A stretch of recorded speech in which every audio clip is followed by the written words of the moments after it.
Hello everyone, welcome back to my channel. Today we are going to read some more Beyond the Game. Found an a Freak Circus fanfic, found an arch of our own. Chapter 9, Adjective Seated. Adrenaline rushed through your body like an electric zap. You almost believed that your blood was going to burst from the veins at that moment.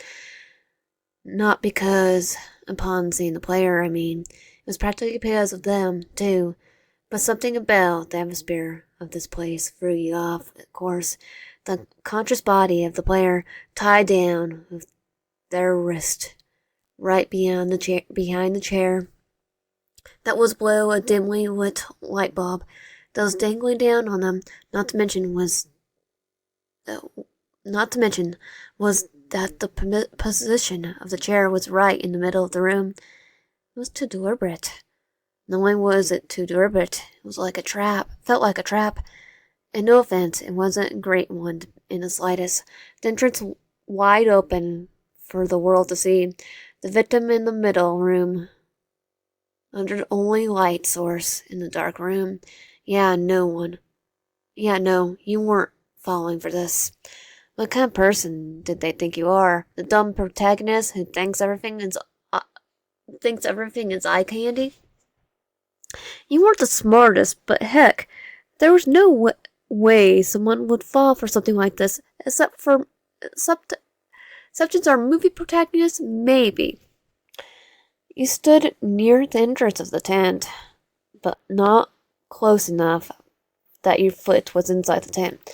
You moved to the other side of the entrance, peeking through inside to see anything that isn't just pitch black darkness.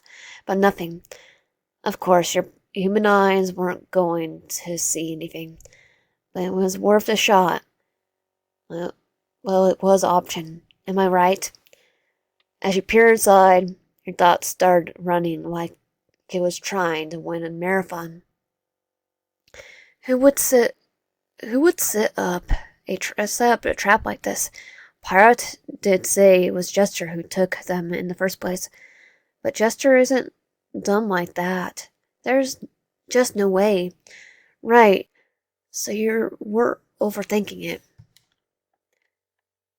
A part of you knew it was a trap for you to easily fall for, like the thought at the slightest of your friend tied up and passed out, your logical thinking would go straight out the window. You go like a gracious knight you are. Wouldn't be too far off. You start thinking elsewhere, where your thoughts weren't just a pile of rush materials. In a session you made, an observation you made, was that it would be impossible for the player to just be sitting there unconscious for a long period of time. Another thing you noted was that it was weird that nobody had seen the player and called for help. While the area of the circus was definitely off limits for the general public, there's no way that some deviant teenagers haven't pushed their luck in trespassing, unless Ticket Taker knows them before they got too far. As thinker you are, you were stubbornly compelled to think this way further than just inside the box. No, you needed to think out of the box. The circus members weren't just monsters. They're seasoned predators, apex predators, might I add. They thought themselves to hunt, to deserve, to survive. They gain an advantage because they're smart and strategic. They're careful. They know their prey, limitations, weakness, strengths because they pay attention. They're the worst of the worst. Nothing goes out their radar without it going off like a blaring alarm that signals threat and must be terminated. So this trap, if you call it as such, was too stupid for it to be their work. You doubt there's another way to enter the tent, even if you wished there was. The tent was too dark. No light seemed to be leaking from it anywhere. If you realized that there was another entrance, it would be highly unlikely. So your only bet was the entrance you were looking at now. It cursed up through your mouth, so very deliberate. It was annoying. You ran your hand inside your bag, where your fingertips caressed a solid material, revealing your phone. You scroll for your phone until you press the flashlight button. There was a huge sum of light appeared from the back of the device and covering the tent that was once shrouded in darkness. You almost forgot how to breathe at that moment, starting to breathe manually rather than naturally. You felt your chest rise up and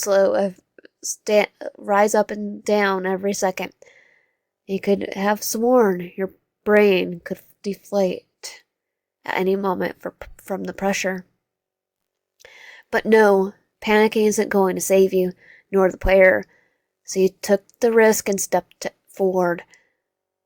Now that the inside of the tent was illuminated by the light that was from your mobile phone, you were able to observe the whole space. From the previous darkness, where seeing the inside of the tent was out of the question, it looked like it was way bigger than it should be. Now you were in its very core. You noticed that it was way smaller than you anticipated it to be, way smaller than the ones that the circus members used for the performances. Again, it felt deliberate, on purpose. The space small, cramped, and it was easy to observe. There wasn't any decorations, props, or anything that made the tent alive or colorful like the others. Was the one doing this trying to decipher your movements? Way of thinking? How you handled the situation? Whatever. You were too tired for this. You had other matters to attend to. You put your phone in between your lips, making sure it was steady, before flicking your gaze down where the light pointed to the player. Slowly but surely, you began to untangle the rope that tied their wrist to the back of the chair. You paused for a brief moment before continuing. Suspicion and skepticism started bubbling your thoughts like an insect. You felt worried, scared. Yeah, definitely scared. The rope wasn't tangled tightly. It was loose. What kind of kidnapper would you be to purposely leave one of the ropes loose? Either way, they were stupid and forgot. Or this wasn't part of their plan, the actual trap. Your hand was still tangled around the rope that was seconds away from being removed from the player's skin that was bruised and with red marks. You shook your head quickly. A groan of frustration escaped your lips. This was one of the few moments where you hate mysteries, where you have to figure out by yourself, rather than having a bunch of people on the internet helping you form other ideas. God, you missed the internet, or at least the internet you knew. When the rope fell to the floor, you wasted no time to picking up the player's unconscious body in your arms, after putting your phone back inside your bag and walking out scot-free, surprisingly. It was too easy, way too easy. There was absolutely no chance that the perpetrator would let you go all dandy when they went through a lot of process to take the player in the first place. So why? Nothing made sense. You thought process hit the wall. You could understand why the person doing this decided to take this plan route.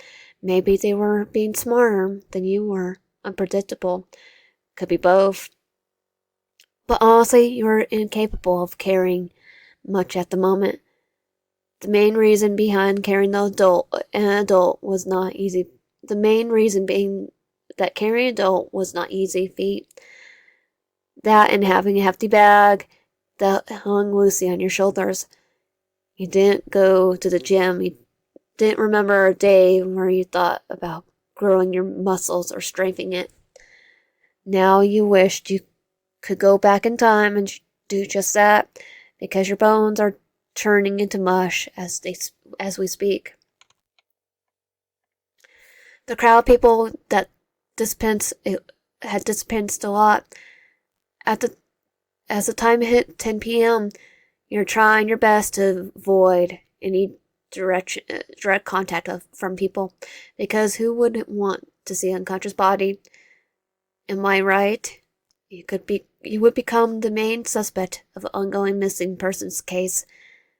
Knowing that, but of course the police would be involved, and the law would be up your tail like a assessed X, and you were uninterested to rat out the circus for kidnapping humans to feast on, for survival purposes, no doubtfully. With the circus members, they were dispensed from the tent. Jester had things to do, as he always does. The doctor wanted to continue with his previous work. Nobody tried to convince him to stick around. He was stubborn, everyone is. Now, it was just the three of them, Ticket Taker, Harley Quinn, and Pirate. Pirate, are you doing alright? Ticket Taker, ever the observant one, knows how Pirate's body was rigid, tense, and normal. Pirate always stood tall, literally and vertically. But now he looked no different to a child who recently got scolded for whatever reason. Harley Quinn let out a scoff. The two turned to him. The pirate sulking. I thought I'll never see the day, and here I wished I had a camera or cell phone with me to record this moment. That comment did it. Pratt has been on edge since the conversation with Jester, and it only took one light push to finally make him snap. So he did. Pratt launched forward in an unimaginable speed, about to sleep his claws deep in the skin of the Harley Quinn, but was stopped by Ticket Taker, who stood between Pirate and Harley Quinn, gesturing a stop sign with his hands towards the taller clown. Pirate, Harley Quinn, please. There's no need to start a brawl. Ticket Taker sounded like a disappointed father, taking care of two delinquents. Harley Quinn and Pirate were no different compared to siblings with a rough relationship. But that hatred was rooted and so deep that fixing it seemed almost fictional. Well, Ticket Taker was trying his best to calm Pirate down. Harley Quinn was bored out of his mind, and averted his gaze from the two, immediately locked his eyes with a familiar figure. Two figures? One was carrying there, doing an absolutely terrified job of it. Doing an absolute terrible job of it. It was a person who was trying to commit kidnapping. They were doing a poor job. Harley Quinn who was abducted and killed a lot of humans and calls himself a professional at this point, and when he saw the flaws in the person's posture and tactic, it almost upsets him. That was when he took a closer look at the moving figure and realized it was you. And the player? He knew the player had gone captured by the Jester, but he didn't know you'd be risking your all trying to save them. It was abnormal and frustrating to see. Why would you choose to only share a close proximity with another after he and you shared? What was he thinking? You had freedom to choose who you wanted to be close with. He had no right to say on it. So why did he suddenly feel Envious. Envy. Disgusting. That's when he knows. From the corner of his eye, the ticket taker had proceeded to turn towards him. Knowing that he knows you alongside the player in the far distance, he immediately sprung to action. Ticket taker? Hurricane said in a frenzy, which caught the poor ticket taker off guard. Was it Hurricane? The ticket taker sighed. He knew the clown would listen better. He knew the clowns would listen better to Jester, but unfortunately the world one is busy elsewhere. Isn't Pirate easy to calm down? But unfortunately, he's also easy to anger over little matters, Hurricane commented. His gaze flickered over to the silent clown, who looked down at him with burning glare. Hurricane, there's no need for insults. He was cut off by Hurricane, who immediately started to speak again. It isn't insults if it's true. You know that, ticket taker. Hurricane knew no boundaries, or to rise when he should stop, which is a good trait to have in this current situation.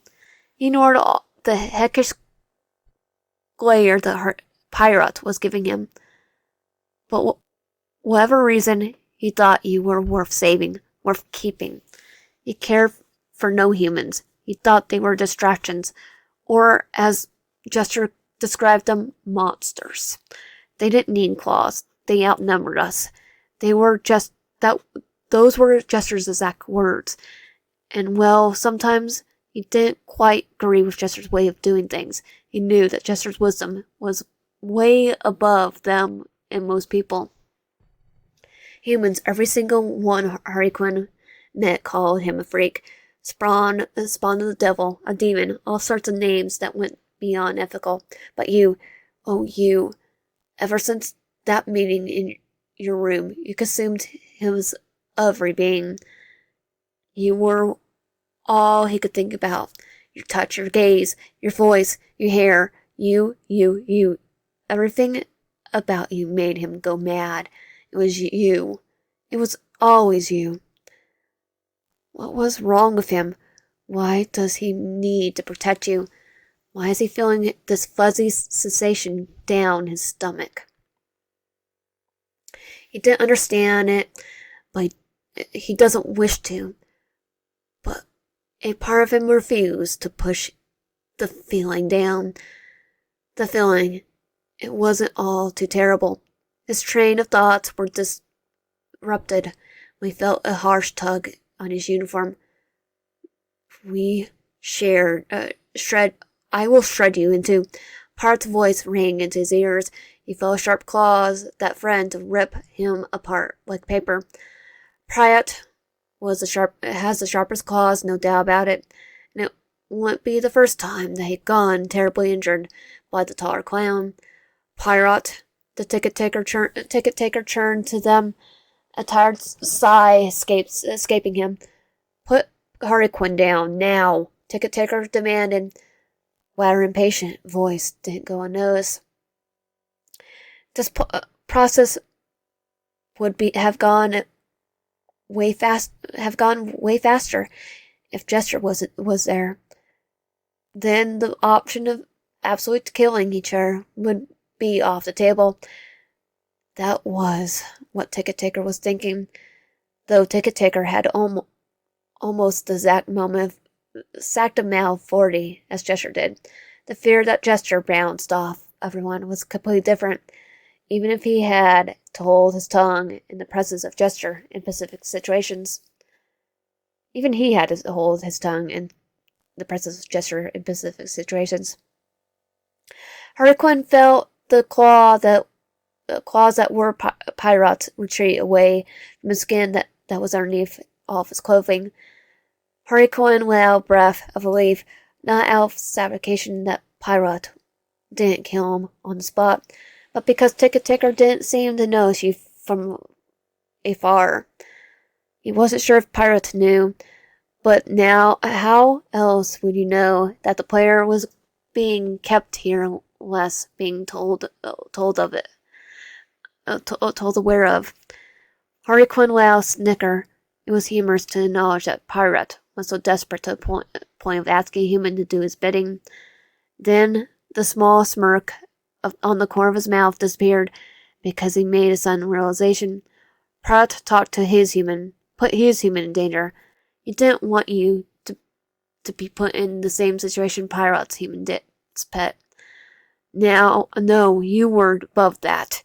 He didn't want to wonder what Jester would do to you when you were in his grasp. No, he didn't want to risk such possibility happening on his watch. He didn't understand why he cared so much, why he was infatuated with you, but all he knew is that he was trying to protect you from the horrors that the circus is willing to put you through. A part of him started to understand the feeling that Pirate has with his Human, and he hated that. He started to resent about the doctor's words back in Cyan tent. How the doctor compared him to Pirate regarding their feelings for the two humans. Harley Quinn refused to acknowledge it. Of course, it was idiotic. Now he hesitantly accepted the fact that the doctor was indeed right, and the Harley Quinn is clearly and indeed so very head over heels for you. It took you a while to carry the player around and out of the circus. On top of that, by calling an Uber to get the player to the nearest hospital because they seemed to be under a lot of drugs used to be passed out for this long. When the Uber did arrive, the driver raised an eyebrow at seeing an unconscious body, though he didn't question it because he nevertheless was getting paid, though not enough for this. The driver, a man in his late 30s, it seems asked no questions, but you knew he was probably not going to stay quiet about the occurrence, and most likely will report you to the police when you reach the hospital. Goddamn clowns and non-clowns making my life harder. He made a quick lie on the spot that your friend had too much to drink at a party nearby and passed out drunk. You were the only one willing to get them to the hospital for a quick checkup. The driver luckily believed your story, even giving you a few tips on how to take care of a hangover after waking up in the morning. You weren't the drinking type, but he decided to keep this in mind for whatever reason you choose to pick up liquor. The nearest hospital apparently was an hour away, so he had time to think in the back of the car about the whole situation, assess it. Your mind drifted towards the player. How odd the choice of holding place for the victim was, and the fury of it to just bring you to becoming more passable. With the player being a sort of bait, the pirate was requested to bring you to the circus, and its members had plans to murder you for knowing too much. You were still wondering how they'll know. Then why didn't they just do it fast? It's odd to think that they want to observe you first when they disguise is on the line. When their disguise is on the line. Not to mention mention of Harley Quinn. If he is also part of this little assassination plan, then why did he force himself to act vulnerable around you to gain trust and closure? But something like that is way beyond him, and he knew it.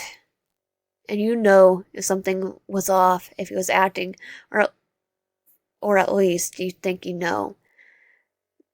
Those creatures are professional liars and manipulators. They're probably trying to convince you that you were completely different naturally, with the false proof and statistics. And the worst part that in all likelihood you believe it. So freeing. Your head was hurting. You just wanted to nap for decades to come. But you knew that you needed to do this for the player. You did so much to fetch them. You were exactly tempted to just rest out now. When you arrived at the hospital, you paid the Uber driver $25 because he was so willing to help you get the player in the building. With a nice, what a nice guy, you thought. After the player was safely scared in one of the rooms, he bid farewell to the Uber driver with a big smile and lots of thank yous for his service. By the time you settled into the same room as the player, the time showed to be around 11 p.m. 11:15 p.m. It was a long, tiring day, and you thought it was appropriate to stay home and get some sleep in. You have work tomorrow, after all. You look over the resting player, who was still motionless. You ever grew worried, but knew that the doctors and nurses would do everything in their power to help improve their health. After a minute or so, you got up and gathered your bag before leaving the room, closing the door carefully. Despite being so close to midnight, the hospital is still bustling with the doctors and nurses running or walking around, holding at least one or two things in their hands. This is why I can't become a doctor. Being a doctor is a stressful job, and you were unable to work under pressure. But you had big respect for those who work day and night to secure the sick. He had to call another Uber to pick you up and send you over to your apartment. It wasn't as long as getting to the hospital, but it was still time-consuming, and you swore you almost passed out from exhaustion. When you finally got yourself comfortable in your own space, you didn't have the motivation in you to get clean and dressed up in a more appropriate sleepwear, so you dropped dead on your bed. You let out a groan of suffocation. Your bed was just as soft as you last remembered it, not forgetting comforting. That was when you heard a knock on your balcony door, and you paused. You looked over the glass door and saw an easily recognized green clown, who immediately smirked when he noticed you looking up at him. He immediately got up, but soon enough he did. He didn't immediately get up, but soon enough he did, and locked the door for him to welcome himself in. "My dearest," he said, in an unexpected soft tone, embraced you tightly. You were caught off by his sudden affectionate mood, but he didn't push him away either.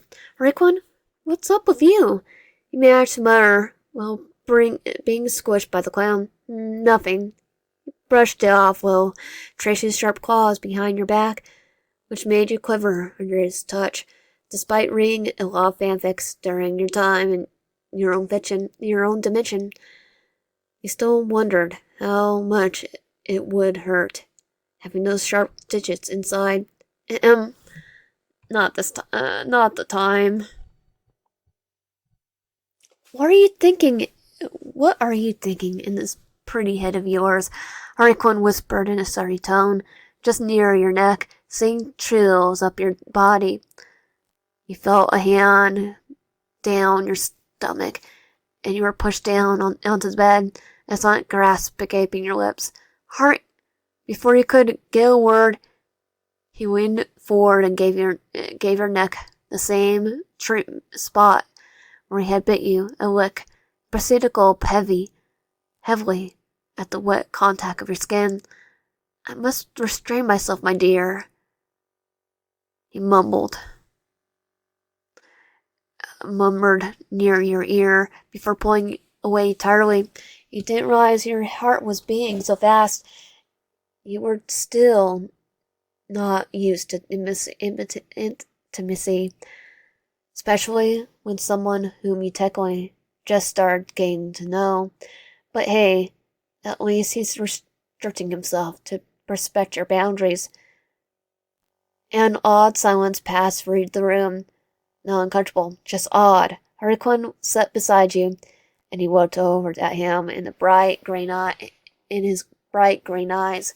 "About my clothes?" He broke the silence, blinking a few steps unconsciously. "Right," Harlequin laughed awkwardly, scratching his curly hair. He gave him a quick glare before punching his arm.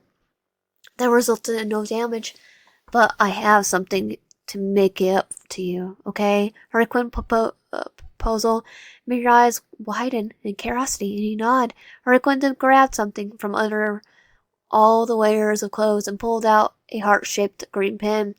Your eyes immediately lit up. This was indeed better than having your clothes returned, even if the latter is a lot more expensive. This, you paused yet again, remembered that you needed to act surprised, maybe even a tad bit confused. You think you will make up for my clothes not being returned? He raised an eyebrow at him, earning a low chuckle from him. He didn't respond, but he moved his hand near the neck edges of your shirt and placed the pin there, adjusting it shortly after, before looking at it like it was some treasured prize. You knew what it meant, and you also knew that giving out pins for them wasn't just a matter of gifting presents during Christmas or birthday parties. This is a rather special thing, and I want you to keep it. Hurricane brushed his hand against your shoulders briefly before pulling his hand back to his lap. Your hand moved upwards and grazed your fingers on the glossy material of the pen. It looks like it was kept relatively clean and unscathed, like it was previously store-bought. I thank you, I appreciate. You smiled at him. And though Hurricane always had his mouth wide with a mischievous grin, this one felt different. I'm glad, was all he said before he held your hand up. He didn't take Hurricane as being one of those to initiate physical touch or affection, but maybe he does this to those who he found worthy. If anything were to happen to you, I don't think it'll ever be the same. Hurricane's voice fell to a softer tone. He sounded almost scared. Why did he think anything was going to happen to you? Did he know something that you didn't? Who are you kidding? Of course he does know more. But honestly, the whole ordeal really made you forget about the player became a hostage and you had to go rescue them thing. Not everyone could say the same thing, but this murderous and mentally deranged clown really made you feel all sorts of things, comfort being one of them. It had been a few minutes or so, and you had fallen asleep due to sheer exhaustion. You probably couldn't keep yourself awake any longer, forced itself to sleep mode. Raccoon was still in your room, watching closely. His eyes never left you. Not even for a second. Almost like he was afraid you'd get snatched in the speed of light. No one will hurt you, he murmured. Under his breath, like a player, I'll become a traitor to my own family for your safety. I'll kill for you. All you have to do is admit that you're mine. And that was chapter 9 of Beyond a Game. If you want my content, please consider subscribing. If you haven't already, comment down below, like in the video, and I'll put the link in the pinned comments and in the description. I'll see you guys next time.